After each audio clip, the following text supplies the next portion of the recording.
পিরোজপুরের সরবকাঠি online press ক্লাবের office উদ্বোধন করা হয়েছে। শুক্রবার সন্ধ্যা ৭টায় সরবকাঠির ঐতিহ্যবাহী ইন্দেরহাট বন্দরে ক্লাবের এই অফিসের আনুষ্ঠানিক উদ্বোধন অনুষ্ঠিত হয়।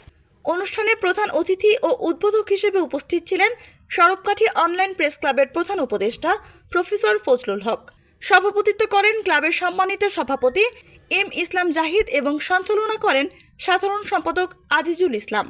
এ সময় আরও বক্তব্য রাখেন নেছারাবাদ থানার এসআই প্রকাশ, সহ সভাপতি তরিকুল ইসলাম তারেক, কার্যনির্বাহী কমিটির সদস্য আব্দুল্লাহ আল মামুন, গোলাম রব্বানী ও ডাক্তার আমিন মোল্লা। অনুষ্ঠানে ক্লাবের অন্যান্য সদস্যরাও উপস্থিত ছিলেন। উন্মুক্ত আলোচনায় বক্তারা স্বচ্ছ সাংবাদিকতা, তথ্যের নির্ভুলতা ও গণমাধ্যমের ইতিবাচক ভূমিকার উপর গুরুত্ব আরোপ করেন। উদ্বোধনী এই আয়োজনের মাধ্যমে প্রেস ক্লাবের ভবিষ্যৎ কার্যক্রম আরও গতিশীল ও সুসংগঠিত হবে বলে আশাবাদ ব্যক্ত করেন বক্তারা।